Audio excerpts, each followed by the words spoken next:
Hello friends, welcome to my blogs. আমাদের হঠাৎ করে প্ল্যান হয়ে যায় দীঘা যাওয়ার। তো আমরা ঠিক করে নিই দীঘা যাব, তাই আমরা সবাই একসাথে চলে যাই দীঘা। এই দেখতে পাচ্ছ, এটা ছিল আমাদের বাসটা যদিও স্লিপার ছিল এবং সিটও ছিল। আমরা লাস্টে টিকিট কেটেছিলাম, তাই আমরা স্লিপার পাইনি, সিটেই পেয়েছিলাম। আমি আর আমার বুনি বসেছিলাম একসাথে, ভাই পিছনে ছিল আর মা বাপি ছিল সামনে। তারপর অনেকটা রাস্তা আসার পরে আমাদের এটা ছিল ব্রেক। 10 মিনিটের আরামবাগে দাঁড়িয়েছিল বাসটা। তো তখন আমরা কিছু ফটোও তুলে নিই। বেশ মজাই লাগছিল যাওয়ার সময়, ভালো লাগছিল যেতে, অনেক এক্সাইটও ছিলাম। বাসে উঠে দেখি লাইটটা বন্ধ করে দিয়েছে, বেশ ভালো লাগছে দেখতে। প্রায় সবাই ঘুমিয়েই যায়, কিন্তু আমি আর আমার বুনি মনে হয় সারা রাত জেগেই ছিলাম, একটুখানিও ঘুমাতে পারিনি। ভোর হয়ে যায়, তারপরে দীঘায় পৌঁছে যাই 5টার সময়। আমাদের রুম আগে থেকে বুক করাই ছিল, তো যেই আমরা রুমে চলে যাই, এটা ছিল আমাদের রুমটা খুব ভালোই ছিল, খুবই নিট অ্যান্ড ক্লিন ছিল। দীঘা থেকে খুব একটা বেশি না, নিউ দীঘা থেকে 5 থেকে 6 মিনিট সি বিচের রাস্তাটা ছিল, খুব একটা বেশি না। একবার দেখে নিলাম নিজেকে কেমন লাগছে দেখতে। সবাই রুমের মধ্যে ঢুকেই গেছে, সবাই ঢুকেই তাড়াতাড়ি একদম ড্রেস চেঞ্জ করে নিল।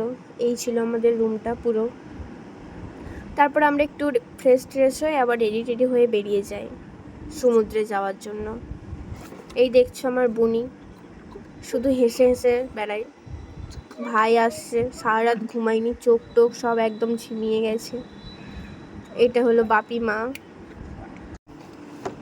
এই যে ভাইও যাচ্ছে, বুনি বলছে দে আমাকে ক্যামেরাটা, আমি তোকে দেখাচ্ছি। এই যে এটা হলো আমি, দেখতেই পাচ্ছি একটু ক্যাপ মারছি, হেঁটে হেঁটে যাচ্ছি। তারপরে ভাই একটু ঝাড়বাতিটার দিকে তাকিয়ে ফটো তোলার চেষ্টা করছিল। আমরা রুমের মধ্যে রেডি হয়ে কিছু ফটোও তুলে নিই।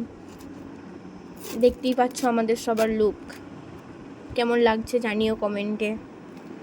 আমার বোনের সাথে আমি অনেক ফটো তুলেছি। তারপর আমরা কিছু রিলসও বানাই, যেগুলো আমার ইনস্টাগ্রাম আইডিতে পোস্ট হয়ে গেছে। ইচ্ছে গেলে তোমরা আমার ইনস্টাগ্রাম আইডিটা দেখে আসতে পারো। ইনস্টাগ্রাম আইডিটার নাম হচ্ছে সৌমি252। তারপর আমরা সবাই একসাথে বেরিয়ে যাই, লিফটে যাচ্ছিলাম। এটা হচ্ছে লিফটের ভেতরে আমরা যাচ্ছিলাম। তারপর আমরা 5 মিনিটের রাস্তা বললাম, হেঁটে হেঁটে আমরা পৌঁছে গিয়েছিলাম একদম সামনে। এটা ছিল জাহাজ ঘরটা, যেটা ভালো করে দেখানো গেল না। আমাদের এখানে অনেকটাই গরম ছিল তখন, কিন্তু ওইখানে অতটা গরম ছিল না। এই দেখো আমরা সবাই কি সুন্দর হেঁটে হেঁটে মজা করতে করতে যাচ্ছি, বেশ ভালোই লাগছিল যেতে। ভাই তো খুব তাড়াতাড়ি করে হেঁটে হেঁটে আসছে সমুদ্রে যাবে বলে। সবাই খুব এক্সাইটেড ছিলাম। মাকে একটু রোদ লাগছিল, কারণ আমাদের এখানে প্রচণ্ড গরম ছিল, ওইখানে তার থেকে অনেকটা কম ছিল গরম। এই দেখো আমরা সামনেতে চলেই এসেছি সমুদ্রে। এই দেখো আমরা সামনে পুরো একদম চলে এসেছি, যেহেতু আমাদের পুরো মন খারাপ হয়েছে, কারণ আমরা যে দেখে যে জোয়ার চলে এসছে, প্রচণ্ড বড় বড় ঢেউ ছিল, আমরা সমুদ্রেতে নামতেই পারিনি। এখানে অনেক বেলুনস বিক্রি হচ্ছে। তারপরে এখানে আমরা জুতোগুলো একটা দোকানে সাইডে যে ইয়েগুলো ছিল ওখানে রেখেও দিয়েছিলাম। এই দেখো সবাই প্রায় পাথরের ওপরে বসেছিলাম আমরা, আর বালি তো দেখাই যাচ্ছিল না, এতটাই জোয়ার ছিল। আমি একটু সেলফি তুলে নিই। প্রচণ্ড ঢেউ ছিল, পুরো ডুবে যাচ্ছিলাম আমরা। পুরো এই পাথরগুলোতে বসেছিলাম, পুরো জল চলে আসছিল, বেশিক্ষণ আমরা থাকতেও পারিনি। কতক্ষণ জোয়ারটা চলে আমরা ঠিক জেনে যাইনি, তো আমরা ওই 10টা-11টার দিক করেই চলে গিয়েছিলাম। আর ওইখানে যে জানতে পারলাম যে এইটা নাকি প্রায় 3টে-4টে পর্যন্ত থাকবে। তো আমরা ভাবলাম যে আমরা অতক্ষণ ধরে এখানে থাকতে পারবো না, তাই আমরা একটু ওই পাথরগুলোতে বসে বসে সময় কাটালাম। তারপরে ভাবলাম কি হবে আর, এত জোয়ারে তো সমুদ্রেতে বালিতে অনেকটা দূরে একটু বালি ছিল, তো আমরা এত সমুদ্রে এত ঢেউয়ের মধ্যে দাঁড়াতে পারবো না। তাই আমরা আগেই সমুদ্রে নামার আগেই পাথরেতেই কিছু সেলফি তুলে নিই। তারপরে অনেকক্ষণ ধরে ক্যামেরাম্যান দাদা বলছিল ফটো তুলবে, তো তিনিও আমাদের কিছু ফটো তুলে দেয়। তারপর আমরা আবার রুমে চলে আসি, ফ্রেশ হয়ে নিই। এই দেখো এটা হচ্ছে আমাদের হোটেলটা। আমাদের খুব খিদেও পেয়ে যায়, তাই আমরা হোটেলের রেস্টুরেন্টেই আমরা খেয়ে নিই। যদিও ভালোই ছিল, কিন্তু এখানে খাবার প্রাইসগুলো অনেকটাই বেশি ছিল, বাইরে এর থেকে অনেক কম। তো আমাদের খিদে পেয়ে যায় এতটাই যে আমরা আর বাইরে কোথাও যেতে পারিনি, আমরা তো এখানেই বসে খেয়ে নিই। এই দেখছো এই টেবিলটা, এটাই আমরা খেয়েছিলাম। আমরা খাওয়া দাওয়ার পরে তারপরে আমার মনে পড়ে যে ভিডিওটা করতে হবে, তাই পরেই করে নিই। কী করবো বলো, ভুলে গিয়েছিলাম। তারপর আমরা অনেকক্ষণ বসেছিলাম। আমরা খাবার অর্ডার দেওয়ার পরে অনেকটা টাইম লেগেছিলো, প্রায় আধ ঘন্টা টাইম লেগে গেছিলো খাবার বানাতে। তো বসে বসে আমরা এই যে একটু ফটো টটো তুলি, সবার মুখটা শুকিয়ে গেছে দেখে বুঝতেই পারছো। ভাই মেনু কার্ড দেখে অর্ডার দিয়ে দিয়েছে অলরেডি। এই যে আমি আর আমার বোনু একটু ঢং করছি ওখানে বসে বসে। বুনি তো বলছিল খিদে পেয়ে গেছে, তাই জন্য ওকে নিয়ে একটু ভিডিও করছিলাম, ফটোও তুলে নিয়ে ওই রেস্টুরেন্টে কিছু। এই যে এটা হলো আমি, দেখতেই পাচ্ছ আমার চোখ মুখের অবস্থাটা কি শুকিয়ে গেছে মনে হচ্ছে। তারপরে খেতে খেতে আর ভিডিও করা হয়নি, কারণ প্রচণ্ড খিদে পেয়ে গেছিলো। খেয়ে দিয়ে আমরা রুমে চলে আসি।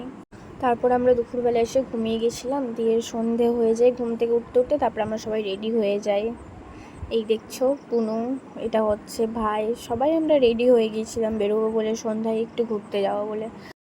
এটা হচ্ছে বাপি খুবই ব্যস্ত ছিল। এই যে মাকে খুব কিউট লাগছে দেখতে। আর এটা হলো আমি, আর আমার ভিডিওটা করে দেওয়ার কেউ ছিল না, তাই আমি নিজেই করলাম। এই দেখো এটা হচ্ছে আমরা কিছু সেলফি তুলে নিই সবাই রেডি হওয়ার পরে। তারপর আমরা বেরিয়ে যাই। আমরা ফার্স্ট দিন আমরা ছিলাম নিউ দীঘাতে, কিন্তু আমরা নিউ দীঘাতেও ঘুরেছিলাম, আমরা চলে গেছিলাম ওল্ড দীঘায়। এটা হচ্ছে বিশ্ব বাংলা গেটের কাছে। তো এখানে বেশ সন্ধেবেলায় অনেক লোকজন ছিল, ভালো লাগছিল। এখানে দীঘা লেখা ছিল, ভাই দাঁড়িয়ে ফটো তুলে। এই যে এইটা হচ্ছে বিশ্ব বাংলা লেখাটা, খুব সুন্দর লাইটটা জ্বলছিল, কিন্তু এখানে ফোয়ারা হয়, ফোয়ারাটা সেদিন চলছিল না। অনেক ভালো লাগছিল দেখতে, লাইটটা ব্লু কালার রেড কালারের লাইটটা হচ্ছিল। ওখানে আমরা অনেকক্ষণ ধরে বসেই ছিলাম। যেখানে যাব সেখানে তো ফটো তুলতেই হবে, তাই আমরা সবাই সেলফি তুলে নিই। ভাই একবার বলছে আমার ফটো তুলে দে, আমি বলছি আমার ফটো তুলে দে, বুনি বলছে আমার ফটো তুলে দে, দিয়ে তো আমাদের লিটারেলি পুরো ঝামেলাই হয়। বেশ সমুদ্রের পাশে সামনে বসে সমুদ্রটাকে দেখতে খুবই সুন্দর লাগছিল। এই যে ঢেউ দেখছো, আবার জোয়ার চলে এসেছিলো সন্ধ্যের বেলাতে। অনেকক্ষণ ধরে আমরা বসেছিলাম, বেশ ভালো লাগছিল। আর যখন ঢেউগুলো আসছিল না, তখন আমরা সামনেটাতে বসেছিলাম বলে আমাদের গায়ে হালকা হালকা মানে জলের ছিটেগুলো আসছিল।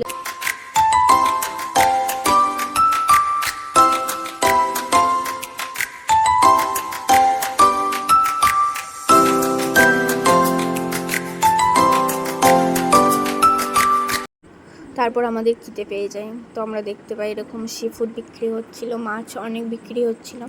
তো আমরা চিংড়ি মাছ নিয়ে নিই, আরও কাঁকড়া, আরও কী সব মাছ নিয়েছিলাম আমার মনে নেই আর।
আমরা অনেক ঘুরে টুরে নেওয়ার পরে, খাওয়া দাওয়া করার পরে, ফটো টটো তোলার পরে আমরা রুমে চলে যাই। ভিডিওটা তোমাদের ভালো লাগে প্লিজ লাইক কমেন্ট এবং সাবস্ক্রাইব করে দেবেন। Bye bye.